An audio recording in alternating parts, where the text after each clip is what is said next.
Basil Rathbone and Nigel Bruce in the new adventures of Sherlock Holmes.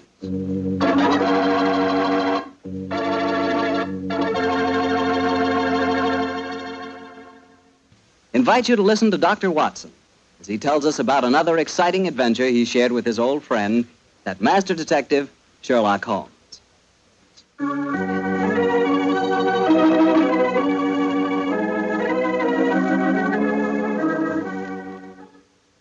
And now let's look in on our old friend, Dr. Watson.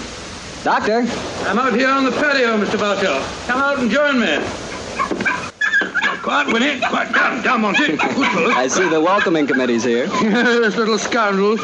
They begin to think they own this patio. Scoop them off the chair, Mr. Bartell, and settle yourself down. All right, off you go, boy. Off you go. Go on, off you go. That's it, my boy. As a matter of fact, it's rather appropriate that the puppies should be here tonight.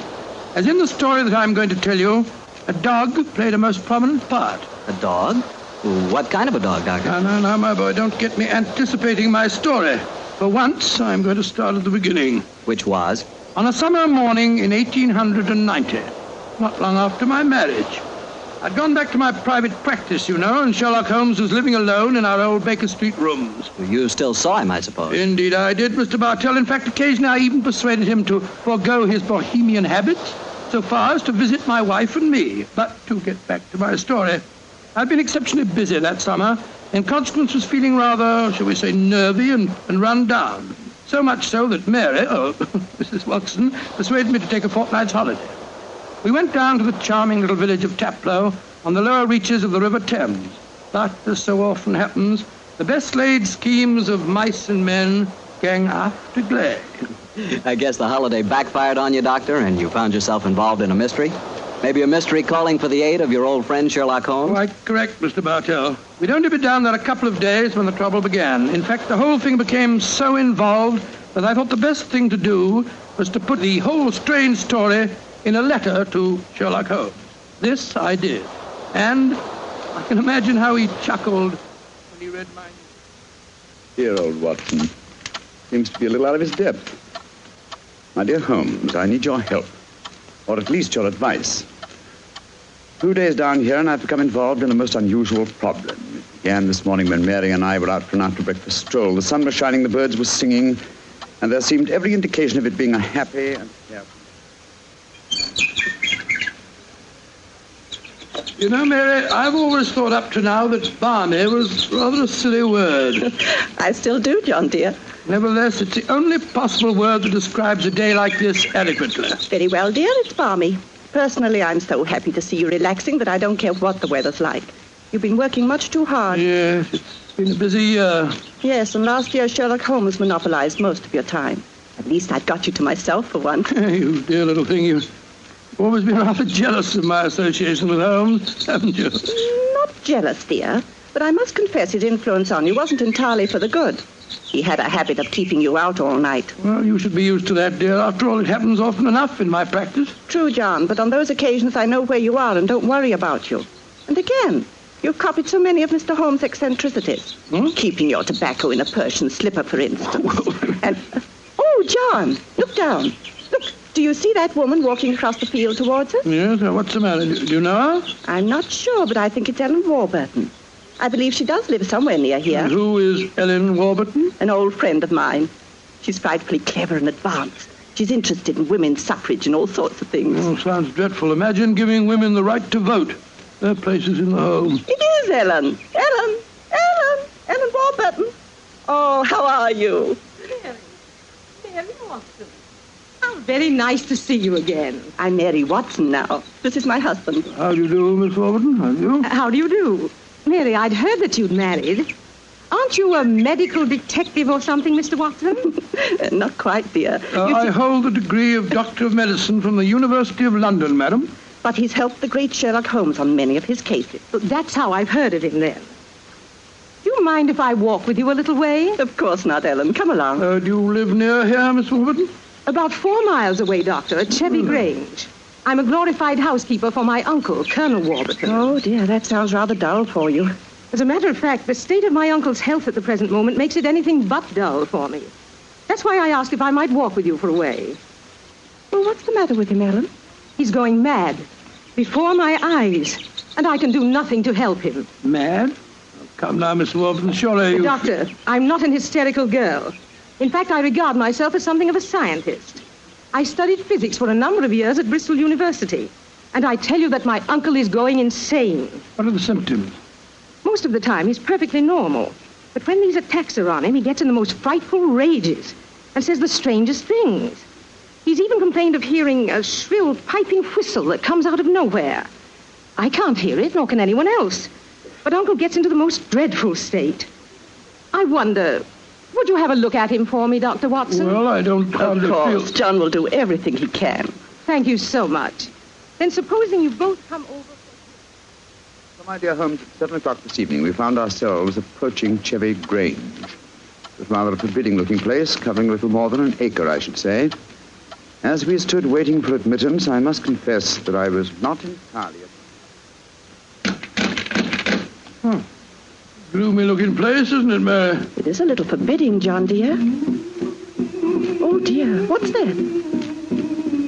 Sounds like a tom-tom. Someone singing a weird chant.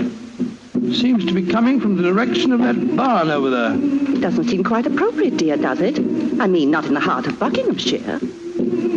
Why not knock on the door again, John? Yes, all right, I will. Perhaps they didn't hear us. Oh, they did. Who is it? Oh, it's guests. It's Dr. and Mrs. Watson, my good man. Acker's the name, sir. Come in, please. The Colonel's expecting you, sir. He's in the study. This way, sir. By the way, Hacker, as we were waiting outside the front door, we heard a strange chant, and it sounded as if someone was beating a tom-tom. Oh, that was Miss Narda. You'll be hearing more of her. Promising beginning. Let's see what happened next. This very unpleasant fellow Hacker showed us into the study where we met Colonel Warburton. First, it was hard to believe that he was a sick man. He looked well enough, and his conversation was sprightly. Spent most of his army life in Africa as military governor in a Zulu district. And the African spears and other trophies that lined his study walls bore mute evidence to his past life. He encouraged me to tell him some of my own army experiences. Oh, dear, poor fellow. It was really rather sad. There I was, Colonel Warburton, on the howdah of this wretched elephant. The river was a raging torrent, and I couldn't get the confounded animal to budge. Well, I'm a pretty strong swimmer, you know. Won several cups of swimming, as a matter of fact. Of course, I was a much younger man then. and John, dear. Yes, ma'am? You interrupted Colonel Warburton's story, Oh, dear. sorry. I thought this little incident would be interesting. Do go on, Colonel. Yes, Your please story don't. was so Right, interesting. right. You were telling us that you were intercepted by an African drum code message. Oh, yes. Well, I don't want to sound conceited, but I doubt if there was another Englishman in the world who could have told you what those particular drum beats meant. Oh, I don't doubt that, Colonel Warburton. Well, I'd spent a good number of years studying the native customs. I spotted the code right away. It meant that an uprising was planned to start throughout the whole province at noon the next day. Of course, there it is again. The devilish whistle. And you hear it, Dr. Watson? Mrs. Watson? I can hear nothing, sir. Nor can I. Of course not. No one could hear it but me. Now, Colonel Warburton, don't get so excited, It's sir. black magic, that's what it is. Oh, really? It's a black You magic. must realize that the powers of jungle witchcraft are completely unknown in this country, Dr. Watson. But I know of them, and I can think of many people who might wish to employ them against me. Come in. Oh, it's you, Nada. Great Scott, she's... She's very beautiful. Nada, I want you to meet some friends of Ellen's, Dr. and Mrs. Watson. I am very pleased to meet both of you. How do you do? How do you do, Miss Nada? Nada's father was a Chagajula, one of the greatest Zulu chieftains I ever had the privilege of knowing. He did me the rare honor to swear blood brotherhood. So when the missionary sent Nada to England to complete her education, I insisted that she spend her first few months here under my wing. Listen. What is it, Colonel? That whistle again. For heaven's sake, say that you heard it this time. Please say that you did. I didn't hear a thing, sir. Well, I did, and I know where that sound came from. Now, put down that spear at once, will you, Colonel Warburton? Devils are trying to kill me. I'll kill them first. No, don't throw it, sir, don't throw it. Someone's opening the door. Uncle! It's Ellen. Great Scott, the spear missed her by an inch. Uncle, what is it? Whistle. I heard it again, Ellen. and I'm going to find where it came from. Poor Uncle. Of course, you heard no sound. Nothing, Ellen. What can we do to help him, Dr. Watson? Well, it's hard to say, Miss Warburton. I'm not sure that medical help's what she needs. He seems perfectly sane and lucid except for these strange outbursts. But we must do something. I propose to, madam. As soon as I get back to the inn, I think I'll write to my old friend Sherlock Holmes and ask his advice. There's the problem. I can't feel that the man should be committed to an asylum, and yet obviously when these attacks are on him, he's as mad as a hatter. Well, fascinating problem, and one that calls for speedy action. I think a telegram to my friend Watson might help to clarify some aspects of the case. Yes. Let's see. Dr. John H. Watson, Red Lion Inn, Taplow, Bucks. I suggest that you ascertain one important fact. Does the Warburton household have a dog? Crispy. Telegraph reply. Holmes.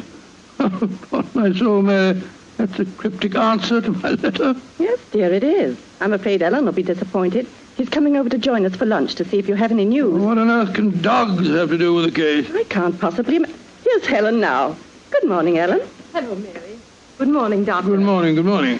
I suppose it's too early to have received any reply from Mr. Holmes. Well, as a matter of fact, I just got this telegram from him. You can read it if you like. I can't see it makes much sense, myself. But that's extraordinary. I did have a little dog. He was killed a week ago. But it didn't occur to me to tell you about it yesterday. Oh, that's amazing. How could Mr. Holmes have known about it? There's very little that Holmes doesn't know, my dear. How was your dog killed, Miss Warburton? I found him in the grounds with his head smashed in by a stone. Oh, how dreadful. Who do you think did it? It might have been a poacher. And then again, it might have been... Your uncle? It's possible. When he's in those rages, I don't think he knows what he's doing. That's very important. I think I shall go and send Holmes a telegram at once. Don't wait lunch for me.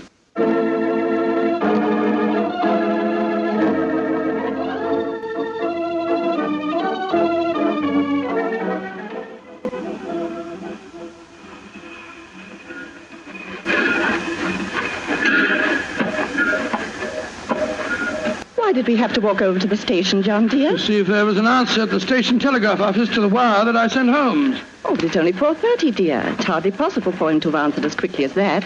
In any case, they delivered the telegram to the hotel, you know. Well, it was a nice walk, my dear. Hello, there's a train in the station now. I wonder where it's from. Why don't you ask that porter, dear? It's not a bad idea. Porter, what train is this? Oh, it's the London train, sir. Right on time. Next stop, ready? Not many people getting off here, are there? Great Scott! Look who's here. Oh, dear, it's Mr. Holmes. And he's got a dog on a leash. Oh, What? My dear fellow, how are you? Mrs. Watson, how nice to see you again. Thank you, Mr. I'm Holmes. delighted you're here, old fellow. We walked over to the station to see if you'd answered my telegram, and here you are in person. It occurred to me that I could be down here in the same time that it would take a telegram to reach you. And I decided that a day or two in the country would make a pleasant change, apart from the fact that Colonel Warburton's problem interests me enormously. Why on earth did you bring a dog? I felt that this was a case in which a dog would be of invaluable assistance. Oh, be careful, John. Yes, look out, old chap. I think it would be safer not to pat him. I picked him up in the Mile End Road for a couple of florins, and I fear he's a dog that should have remained in London. A singularly unattractive nature seems to have been entirely ruined by an honest train ride. Unpleasant brute. Isn't he? By the way, Holmes, what do you make of the case from my letters? Well, I should prefer to reserve my judgment until I've met the Colonel. However, I will vouchsafe one opinion. Oh, what's that? To paraphrase a proverb, don't disbelieve all you don't hear.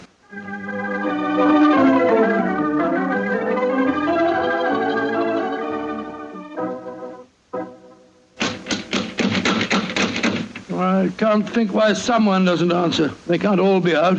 Well, while we're waiting, I think I'll tie the dog up to this tree here. I don't want my arrival to cause too much commotion. Quiet! Quiet! Don't you think perhaps we could try the door, John? Yes, certainly. It's a good idea. Hello. It's unlocked. Then let's go in, old fellow. Let's go in. Colonel Warburton? Colonel Warburton? Ellen? Ellen? What was the name of that butler fella? Hacker. Yes, of course, that's it, Hacker. Hacker! Hacker! We appear to be in an empty house. The dog! Oh, fool that I am. I shouldn't have left him here. Come on.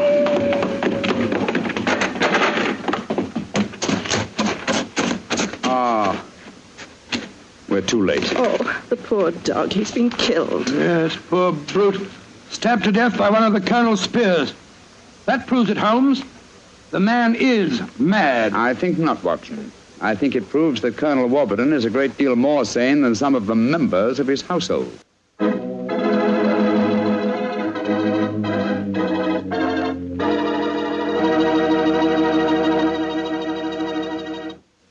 You'll hear the rest of Dr. Watson's story in just a few seconds.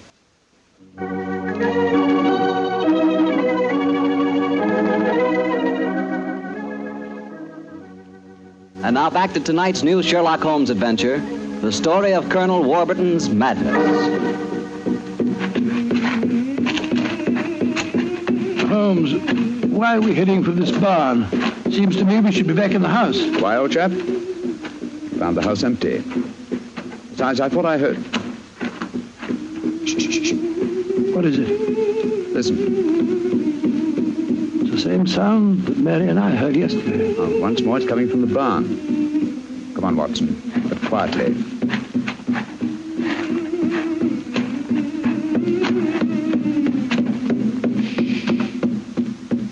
We can see through this window here. It's that Zulu girl, Nada.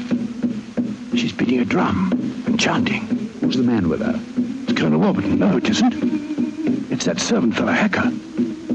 What in thunder's he doing here? Apparently assisting Miss Nada in some of her African mysticism. It's black magic they're dabbling with, just as the Colonel said. Let's go in and catch them red-handed. No. Stay quiet. We'll talk to them soon enough. At the moment, I feel it's much more urgent that we find Colonel Warburton. Come on.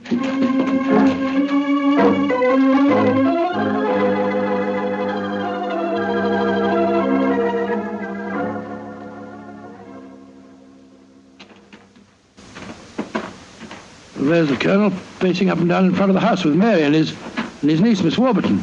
We shouldn't have left the women alone with him, you know. The man's dangerous. I don't think the women have been in any danger, Watson. John, dear, where have you been? Oh, well, Holmes and I decided we'd take a little walk. It proved very interesting. Miss Warburton, this is Mr. Sherlock Holmes. How do you do, Mr. Holmes? I'm so glad you're here. How do you do, Miss Warburton? And this is Colonel Warburton, Mr. Sherlock Holmes, eh? I suppose you think I killed your wretched dog. Well, I might have done it. When I hear that whistle, something seems to snap in my brain. I might have killed it. Why doesn't your doctor friend certify me as insane? Send me where I belong before I do any worse, damn it? Poor man. Isn't there anything you can do for him, Mr. Holmes? I most certainly will try to, Miss Warburton. Watson, old fellow, I wonder if you'll follow the Colonel and give him a sedative. I'm afraid he has quite an ordeal before him. What's over, Holmes? Miss Warburton, where were you when my dog was killed? Down in the greenhouse. As soon as I heard the poor animal yelping, I ran up to the house. I see. Mr. Holmes, you are going to be able to help the Colonel, aren't you? I'm convinced of it, Mrs. Watson. That is why I brought a dog with me from London. But now that he's dead, I must obtain another one before I can proceed further with the case. Now, I wonder where on earth I can find a dog. Look. Huh? Down by the gate. There's a little girl walking with a dog. That's Sarah Entwistle, the daughter of our neighbors. Sarah, eh? Oh, excuse me, will you just a moment? Sarah! Sarah! Yes? Sarah. Sarah, my dear, what a pretty dog you have there. What's his name? It's a her. Her name's Boojum. What's your name? Holmes. Sherlock Holmes. Sherlock? That's a funny name. Yes, it is, isn't it? Look here, Sarah. Here's a nice, shiny half-crown for you. Why are you giving me money? Well, because I love dogs, and I want to borrow, what did you call him? Boojum. Boojum, oh, yes. I want to borrow Boojum for half an hour. Why? Well, I want to play with her, Sarah. You can play with her here. She's awfully friendly. Well, you see, I really want to take her for a nice walk. Why? She's just had one. Now, look here, Sarah. It's a beautifully shiny half-crown. Mommy's told me I mustn't take money from strangers. But I'm not a stranger. I'm a friend of Colonel Warburton. Having trouble, Mr. Holmes? Yes, I am, Mrs. Watson. You see, I want to give Sarah half a crown for borrowing Boojum for a short while, but she doesn't want to do it. Sarah, does Boojum like bones? Oh, yes. Loves them. We've got a lot of bones up at the house we'd like to give her. Have they got plenty of meat on them? Plenty. She can have a wonderful feast, and then we'll bring her back in half an hour. All right. Go on, Boojum. Now, promise you'll bring her back in half an hour. We promise. Yes, Sarah. And Sarah, what about the half crown? Well, I'll take it home and ask Mummy if I may keep it. Good. Goodbye. Goodbye. And take care of Boojum. Oh, she's a sweet little girl. Mr. Holmes, you're not going to expose Boojum to any danger, are you? None, Mrs. Watson, otherwise I shouldn't have borrowed her. I'm convinced that Boojum will give us the clue to what appears to be Colonel Warburton's madness.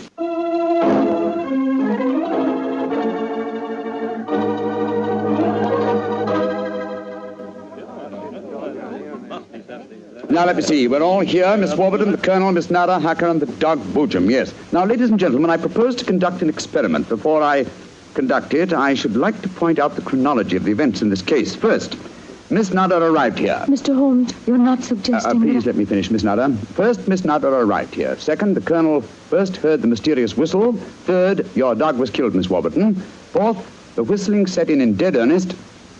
The Colonel Warburton and Miss Warburton. Doesn't that pattern suggest anything to you? No, I can't say that it does, Mr. Holmes. I don't see what you're driving at. Nor do I, Holmes. We should be more explicit. Very well, then I will. I shall now conduct my experiment.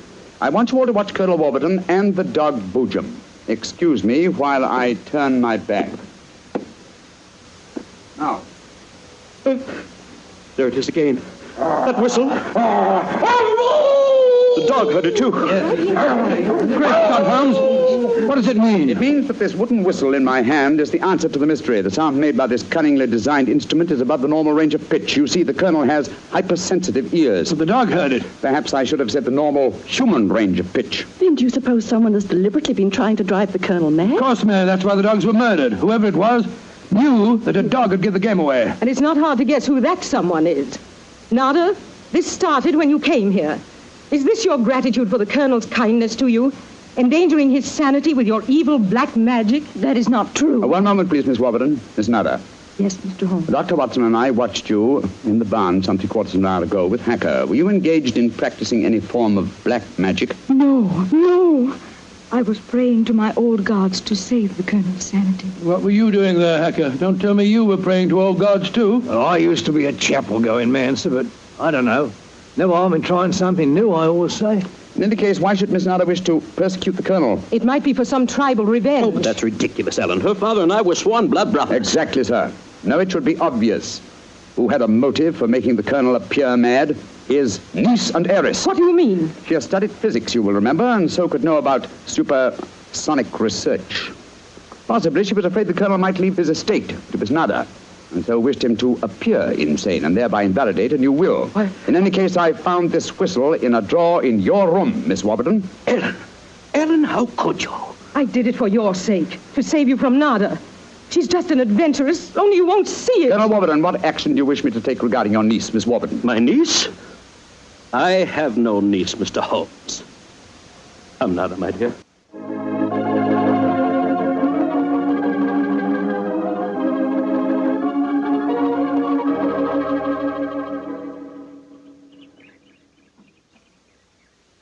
Oh, what an amazing case, Holmes. Mary, wasn't it clever the way Holmes solved it? It was very interesting, dear. I was quite enthralled. Oh, now I think I shall return to London and let you two finish your holiday in peace. Before you do that, Mr. Holmes, there's one thing we should do. What, Mary? Boojum. We promised, you know. Yes, of course. I think the three of us might walk her home. But before we do that, I suggest we rummage through the kitchen. The kitchen? What on earth for? Bones, dear. Exactly. And bones with plenty of meat on them.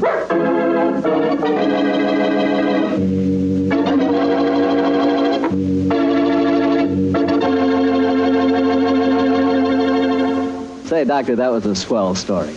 And look, you mean there really is a whistle that only dogs can hear? I thought you'd ask me that question, so I've got one of those whistles to show you. There. Well, there's nothing unusual about it. Blow it, Doctor. Well, listen, Mr. Bartell, if I want you to come quickly, I don't just have to whistle. All I have to say is, would anybody like a glass of Petri wine? And hey, presto, there you are.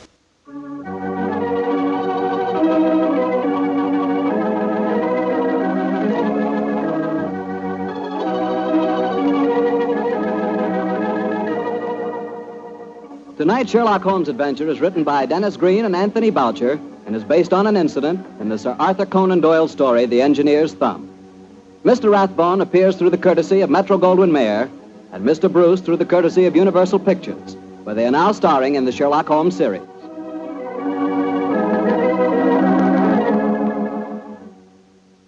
Tune in again next week, same time, same station. This is Harry Bartell saying good night. Sherlock Holmes comes to you from our Hollywood studios. This is the Mutual Broadcasting System.